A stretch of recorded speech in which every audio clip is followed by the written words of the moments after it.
నమస్తే రమగారు. నమస్తే జయ. రమగారు, కార్తీక మాసంలో మనం కార్తీక మాసం అంతా ఉపవాసం చేస్తాము, దీపం పెడతాము ఖచ్చితంగా. దాంతోపాటు మా రమగారి పురాణం, కార్తీక పురాణం వింటాం. వీటన్నిటితో పాటు తులసమ్మకు కూడా చాలా ప్రాధాన్యత ఇస్తామండి. ప్రతిరోజు కూడా తులసి మాతను కొలుస్తూ ఉంటాం. దీనికి సంబంధించి కొన్ని సందేహాలు ఉన్నాయి రమగారు. తులసి మాతకి ఉదయం పూట తులసి మాత ముందు దీపం పెట్టాలా, తులసికి సాయంత్రం పెట్టాలా? మీరు ఒక్కొక్కటి చెప్తే నా ఒక్కొక్క సందేహాన్ని అడుగుతున్నాను. ఒక్కో ప్రశ్న షూట్ చేయి, నేను ఒక్కొక్క ఆన్సర్ చెప్తా. అంతే. తులసి చెట్టు దగ్గర 2 పూట్ల దీపం పెట్టుకోవచ్చు. తులసికి సన్నిధానంలో దీపం అని అట్లా దగ్గరగా పెట్టేసేయకూడదు. కొంతమంది కుదుట్లోనే పెట్టేస్తూ ఉంటారు. అవునవును. తులసి ఆ పని చేయకూడదు. వేడి తగిలేలాగా పెట్టకూడదు. చాలా సెన్సిటివ్ కదా.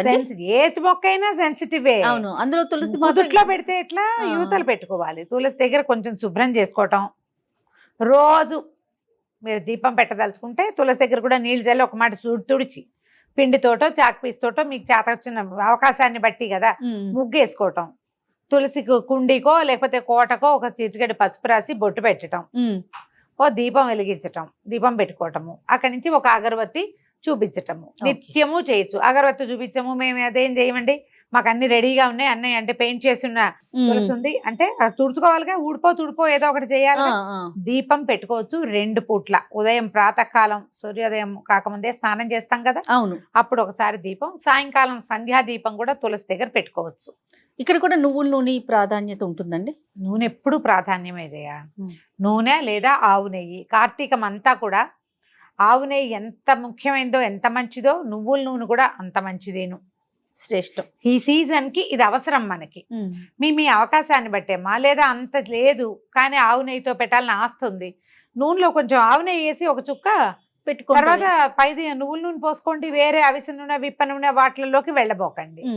ఈ వెదర్ కి ఇప్పుడు మనది శరద్ ఋతువు కదా, ఈ ఋతువుకి ఇది కావాలి మనకి, అంతే. ఓకే. తర్వాత గుమ్మం ముందు ఉండాలా తులసి కోట? అవకాశం లేకపోతే బాల్కనీస్ లో పెట్టుకుంటున్నాం, మరి ఓకే అంటారా? పురాతన కాలంలో మీరు ఊళ్ళల్లో గమనించినట్లయితే ఎవరికి వాకిళ్లలో తులసి ఉన్న దాఖలాలు చాలా తక్కువ ఉండేవి. పెరటి గుమ్మానికి ఎదురుగుండా తులసి ఉండటం ఉండేది. మనం క్రమంగా సినిమాలలో, టీవీలలో, షోస్లో, హిందీ సీరియల్స్లో చూసి ఆంగణమే తులసి అని, వాకిట్లోనే తులసి ఉండాలని, తులసి కోటలని పెట్టుకుంటున్నాము. మీ అవకాశాన్ని బట్టి పెట్టుకోండి. మీరు పూజించటానికి వెసులుబాటు కావాలి. ఏదైనా పెట్టుకుంటే కనుక మేము పూజించము, దాని గాలి కావాలి మనకి తులసి. అలాగైనా సరే వాకిట్లో నుంచి గాలి వచ్చే అవకాశం హెచ్చుగా ఉంటే వాకిలి వైపు, పెరటి వైపు నుంచి గాలి వస్తుందంటే ఆ వైపు. ఆ గాలి మన దాకా వచ్చేలా రావాలి. తులసి మీద నుంచి గాలి. తులసి రాత్రిళ్ళు కూడా ఆక్సిజన్ విడుస్తుందని చెప్తారు. ఇది సైన్స్ గా ప్రూవ్ అయిందో లేదో నాకు నిజంగా తెలీదు, కానీ చాలా మంది పెద్దవాళ్ళు ఏం చెప్తారంటే ప్రతి చెట్టు మామూలు సైన్స్ ప్రకారం పగలు ఆక్సిజన్ విడుస్తుంది, రాత్రిళ్ళు కార్బన్ డైఆక్సైడ్ విడుస్తుంది. కాబట్టి రాత్రిళ్ళు చెట్ల కింద పడుకోవద్దు. అవును అంటే పగళ్ళు చెట్ల గాలి చాలా మంచిది. అందుకని తెల్లవారుజామునే చెట్ల కింద నడవండి, సాయంకాలం ఈవినింగ్ వాక్ వెళ్ళండి. ఎందుకంటే చెట్లు వదిలే ఆక్సిజన్ ని తీసుకుంటాం, రాత్రిళ్ళు కాదు. కానీ ఈ తులసి వ్యవహారంలో ఏం చెప్తారంటే రాత్రిపూట కూడా ఈ పర్టికులర్ తులసి చెట్టు మాత్రమే ఆక్సిజన్నే విడుస్తుందని, నత్రజనిని విడుదల చేసిన నైట్రోజన్ని చాలా తక్కువ మోతాదులో వస్తుంది. ఎక్కువ ప్రాణవాయువుని విడిచే లక్షణం ఉంది కాబట్టి దాని మీద నుంచి వచ్చే గాలి కొంత ఆరోగ్యానికి మంచిది. అందుకని ప్రతి వాకిట్లోనూ తులసి ఉండాలని చెప్తారు. నువ్వు పూజించకపో, నీ విధానం నీది. ఎలాగైనాను ఉండాలి, అంతే లెక్క. మీకు ఎక్కడ వెసులుబాటుగా ఉంటే అక్కడ పెట్టుకోవచ్చమ్మా. ఇది ఖచ్చితంగా ఇక్కడే ఉండాలన్న నియమం అయితే నేను చదవలే ఎక్కడ. ఓకే. తర్వాత మనం తులసి చెట్టు ఆకులు కొన్ని సందర్భాల్లో తింటాం కదండి. పూజించటానికి వేరుగా, ఇలా మనము వాడుకోవటానికి వేరుగా పెట్టుకోవాలా తులసి మాత? పెట్టుకోవాలి, అది నియమం. నువ్వు పూజించే చెట్టుని ఎలా పడితే అట్లా తెంపకూడదు. ఆ చెట్టు నుంచి ఆకులు కోసి నోట్లో వేసుకునే పని చెయ్యొద్దు. పూజిస్తాము, రోజువారీ తులసిలో ఒక శ్రద్ధగా నీళ్లు పోసుకుని ఆ నీళ్ళు నెత్తి మీద జల్లుకుంటాము. తులసి మాత మృత్తిక. తులసి చెట్టు మొదట్లో మన్నుని నొసటన దాల్చే పద్ధతి కూడా ఉంటుంది. పిల్లలు భయపడ్డప్పుడు అప్పుడు పెడతారు, అది మంచిది. మీరు అలా చేయదలుచుకుంటే గనక, పూజించదలుచుకుంటే పూజకు ఒక కుండి విడిగా పెట్టుకోండి. ఈ మంచి డిజైన్లో బృందావనాలు దొరుకుతున్నాయిగా, ఓ బృందావనాన్ని వెలయించుకోండి, అది కూడా మీ ఇష్టమే. అందులో 2-3 మొక్కలు ఉంచుకోండి. కొత్త మొక్కలు మొలిచినప్పుడు తీసి విడిగా పెట్టుకోండి. తులసి వనం వనం అంటే ఒక 6-7 కుండీలలో కనీసం తులసి ఉంటే మీరు పూజకో, పిల్లలకి జలుబు చేసినప్పుడు రసం తీసి పోయటానికో, మీరే నోట్లో వేసుకోవడానికో ఉపయోగపడతాయి. కావాలనుకుంటే అది వాడుకోవచ్చు. పూజకి పెట్టుకునే చెట్టుని చక్కగా మట్టసంగా పెంచుకుంటే బాగుంటుంది, మంచిది. ఓకే.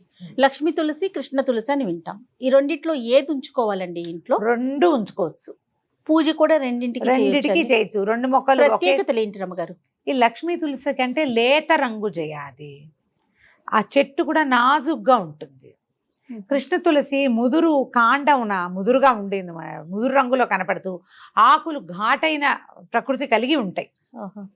ఇది మంచి ఇది చెడు అని ఏమీ లేదు. ఈ పూజకి ఇదే, ఆ పూజకి అదే అన్న మాటలు కూడా పొరపాటే. మనం కల్పించుకుంటాం వాటన్నిటినీ. అవి 2 రకాలు అంతే. మీరు ఆకుపచ్చగా, లేత ఆకుపచ్చలు అందంగా కనపడే ఆకు, కొంచెం ఎరుపు దాళ్ళు కలిగి ముదురుగా బలంగా కనబడే ఆకులు కనిపిస్తాయి. 2 మొక్కలు ఉంచుకుంటే చూడడానికి అందంగా కూడా కనపడుతుంది. 2 మంచివే, ఆరోగ్యానికి మంచివే, ఆ గాలికి మంచివే, పూజకి మంచివే.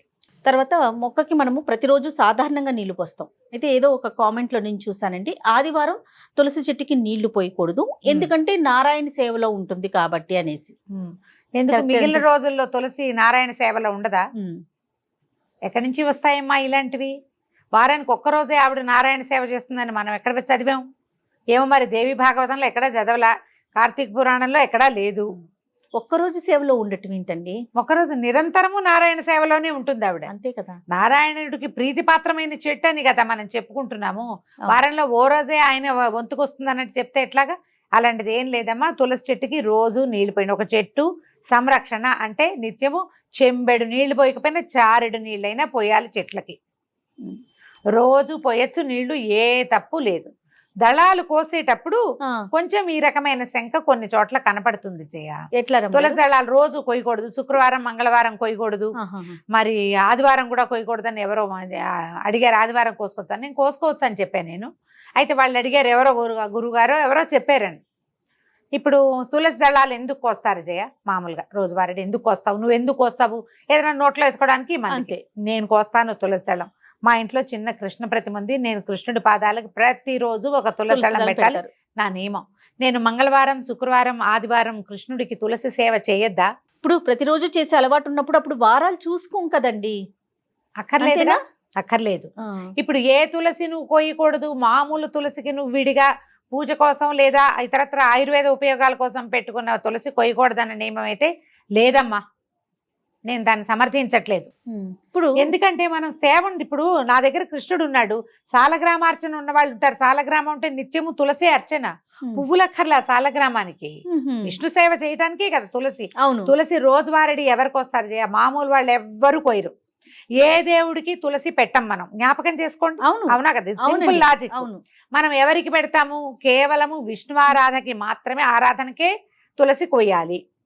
మరి మంగళ శుక్రవారాలు ఆదివారాలు తులసి కొయ్యకూడదంటే ఆరాధన మానేస్తామా?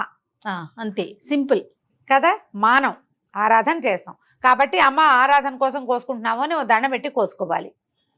అయినా పూజకి వేరు, మనం ఇతరితర కార్యక్రమాలకి వేరుగా పెట్టుకుందాం అనుకున్నప్పుడు ఇంకా ఈ రోజులు లెక్క అవసరమే లేదు. విష్ణువారాధనకి నిస్సంకగా తులసిని కోసుకోవచ్చు. అయితే రాత్రిళ్ళు కోయొద్దని మాత్రం ఖచ్చితంగా చెప్తారు. రాత్రిళ్ళు తులసి కాదు, నువ్వు ఏ చెట్టు నుంచి ఏమీ కోయకూడదు. చెట్లు రెస్ట్ లో ఉంటాయి. వాటి నుంచి కార్బన్ డైఆక్సైడ్ రిలీజ్ అవుతూ ఉంటుంది, వాటి దగ్గరికి వెళ్ళకూడదు. అంతే. తర్వాత ఆడవారు కొయ్యకూడదు, మగవారు మాత్రమే కొయ్యాలి అనే మాట కూడా విన్నాను రమ్మగారు, ఇది కరెక్టేనా? ఇది వరకు చెప్పేవాళ్ళు అట్లాగే మగవాళ్లే కొయ్యాలి తులసి, ఆడవాళ్ళు కొయ్యకూడదని. తిథుల్లో కూడా కొన్ని తిథులు ప్రత్యేకంగా కొయ్యకూడదని ఉండేవి. మరి ఆ రోజున విష్ణువారాధన ఏం చేసేవాళ్ళో మనకు తెలియదు, అదేలే చెప్పేవాళ్ళు అట్లా. అమావాస్యలోను అక్కడ తులసి పడుకుంటుంది అని, ఆమె నిద్రించే కాలం అని కొయ్యకూడదని అనేవాళ్ళు. ఇప్పుడంతా తిథులు చూసుకుని ప్రవర్తించే వాళ్ళకి మనం చెప్పాల్సిన పని అయితే లేదు కదా. అవునా? ఇదివరకు మగవాళ్లే కొయ్యాలి, ఆడవాళ్ళు కొయ్యకూడదు అనేవాళ్ళు. ఇంట్లో మగవాళ్ళు ఎవరు, అలభ్యం వాళ్ళు ఎవరు లేరు, వాళ్ళు కొయ్యరు, ఈ పనులకి రారు. మన ఇంట్లో ఒక విష్ణు ప్రతిమో, ఓ వెంకటేశ్వర స్వామో, ఒక కృష్ణుడో, ఓ వెన్న కృష్ణుడో ఉన్నారు, వారికి ఒకటి సమర్పించాలని ఉంది. అప్పుడు ఏం చేస్తాం? ఓ నమస్కారం చేసుకుని అపరాధ శాస్త్రాన్ని క్రియంతే అహర్నిశమయ దాసోయమితి మామత్వ క్షమస్వ పరమేశ్వరి జనార్దన ఇది చెప్పుకుని కోసుకోవచ్చు. అపరాధం చెప్పుకుని కోసుకోవచ్చు. మనం అర్చనకి కోసేటప్పుడు అంత భావించక్కర్లేదేమోనని నేను అనుకుంటాను. మరి ఏదైనా సులభతరం చేసుకోమంటారు కదా రమ్మ ఇప్పుడు గారు? కాంప్లికేటెడ్ గా చేసుకోవద్దు, ఆ, కాంప్లికేటెడ్ గా చేసుకోవద్దు. నా వరకు నేను చెప్తున్న ప్రతిరోజు నేను మా ఇంట్లో ఒక వెనకృష్ణుడు, ఒక వేణుగోపాలుడు, ఒక సీతారామ లక్ష్మణ ఆంజనేయ స్వామి సన్నిధి ఒకటి, తర్వాత సాలగ్రామం ఉన్నారు 4 తులసి దళాలు ఎవ్రీడే కోస్తా జయ నేను. ఇంకక్కడ నేను పూజకి స్వామివారికి సమర్పణకే నేను ఒక్కసారి కూడా తులసి తుంచి నోట్లో వేసుకున్నది నా జీవితంలో లేదు, వేసుకోను నేను. అర్చన అయిపోతుంది కదా, రేపొద్దున నిర్మాల్యం ఉంటుందా, పచ్చగా నవనవలాడుతూ ఉంటాయి, నిర్మాల్యం కళ్ళకద్దుకు నోట్లో వేసుకుంటా. ఇప్పుడు నేను చేసేదే కదా చెప్తున్నా, అంతేగా, నాకేం భయంగా లేదు. దండం పెట్టుకుని అర్చనకి కోసుకుంటున్నాము. వస్తేవ సుతం దేవని చెప్తూ కృష్ణుడికి సమర్పిస్తారు, ఆపదామ భారతారని చెప్తూ రాముడికి సమర్పిస్తారు. అంతే, 4 దళాలకు వస్తాయి, ఎవ్రీడే వస్తాను నేను. మనకు అవకాశం ఇవ్వమ్మా, మనకి ఇంట్లో వాళ్ళు లేరు, వాళ్ళు చెయ్యరు, వాళ్ళు వెళ్ళిపోతారు, మనమే ఉంటాము. ఇప్పుడు సిద్ధాంతం ఒకటి ఉన్నది, పాత రోజుల్లో అలా చేసేవాళ్ళు, కానీ ఇప్పుడు అది సాగటం లేదు. కుదరాలి కదా, ఇప్పుడు మానేసే బదులు అపరాధం ఏదో చెప్పుకుని చేసుకోవచ్చు కదా. అంతేగా చేయొచ్చుగా. నాకు పూజించే తులసి అలా ప్రత్యేకంగా లేదు, అంతా ఒకటే ఉంది. ఒక చెట్టుని ముట్టుకోను అసలు, అది ఉంచుకుంటాను. ఇప్పుడు ఈ కార్తీక మాసంలోనే నేను తులసి దగ్గర దీపం పెట్టుకుంటా. రోజువారీ తులసిలో పెట్టిన మొత్తం అన్ని తులసి చెట్లకి నీళ్ళు పోసేస్తాం ఒకటేసారి. కార్తీకంలోనే తులసిధాత్రి కళ్యాణం చేస్తాము, అవన్నీ చేస్తాం కదా. అందుకని ఒక కుండి, ఆ కుండీలో ఇవి అసలు దళాలు కొయ్యను, అవి కొయ్యకుండా ఉంచుతాం. ఈ రెమ్మలు పెరుగుతాయి కదా బాగా, ఆ పెరిగినప్పుడు మంజరిలు పెరిగిపోతాయి అనే మనం విత్తనాలు వచ్చేవి, మంజరి, ఆ మంజరిని విరుస్తాం ఓ నమస్కారం పెట్టుకుని. అంతే, సులభతరం చేసుకోండి అమ్మా. ఈ కాలం మారింది, దీన్ని కాంప్లికేటెడ్గా చేసుకుని ఏవో అక్కర్లేని టెన్షన్లు డెవలప్ చేసుకుని వాటిని మానసిక సమస్యలుగా పరిణమించుకుని చెయ్యొద్దు. రైట్, అంతే. ఓకే రమ్మ గారు, నమస్తే. నమస్తే జయ.